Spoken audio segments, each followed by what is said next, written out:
Welcome to Slash Forward. In this episode, we're going to squirm in our skin as we come to terms with our new master, television, in David Cronenberg's Videodrome. Let's get to it.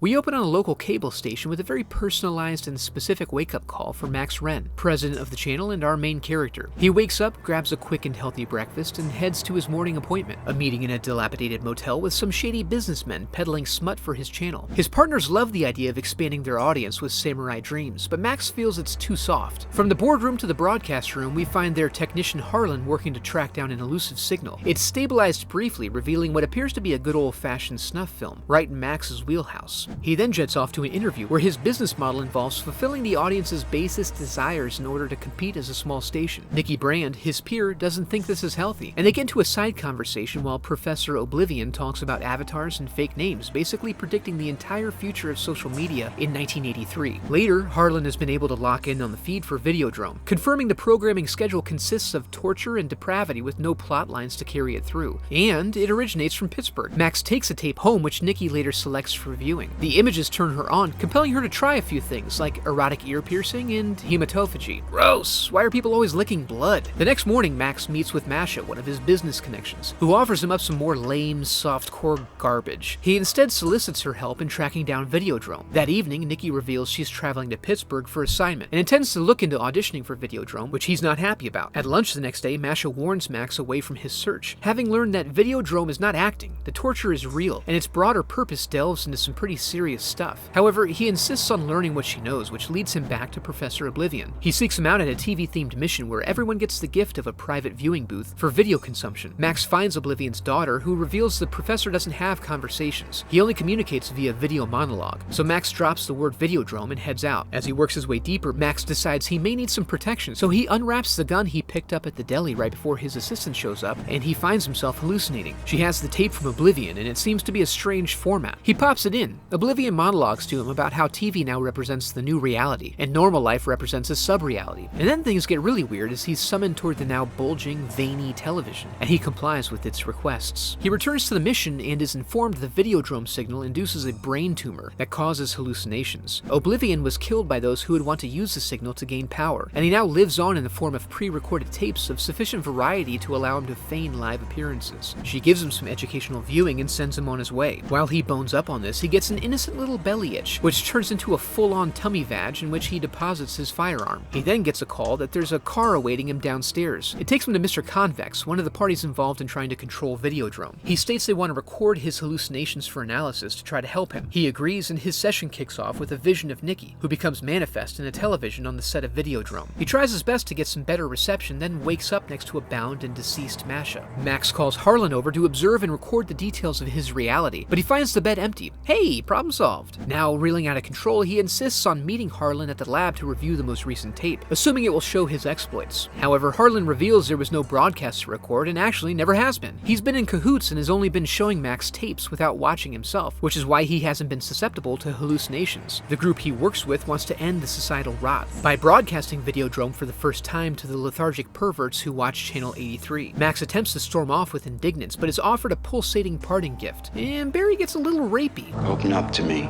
Shoving the tape into his belly cavity, which instructs him to kill his partners and turn over his channel to the Videodrome group. He then hallucinates his body telling him he has no choice but the sword, and he ends up at his office where he crashes a meeting with his partners. They ask his opinion on the subject, and he provides it with extreme prejudice. He holds himself as though injured and is able to then escape in the confusion. As the tape continues to provide instruction, he's told to kill Bianca Oblivion. Adept at identifying their methods, she sees through his programming immediately. She's able to slip away and snap him out of his hypnotic state by revealing that Nikki was killed by Videodrome. The TV then shoots him, and as we all know by the rules of hallucination, when your hallucination kills you, you're free of it. His new mission is to use the tools of Videodrome to destroy Videodrome. He follows Harlan to a back room and discovers that Convex is at a convention. Harlan then tries to give Max some new instructions, plunging his hand deeply into his front butt, but he pulls out a bloody stump and then explodes. Max goes to the trade show, a swanky affair, and cuts off Barry's presentation, dropping the mic and walking out as Barry succumbs to his bullet wounds in an unusual manner. Max then finds a decommissioned tugboat where he has a vision of Nikki. She tells him the only way to fully defeat Videodrome is to transform into the new flesh, and she shows him how to do it. And then he does it. And that was Videodrome, a classic tale of the American dream. If you enjoyed the video, I'd love for you to become a part of the channel by subscribing. Thanks for watching.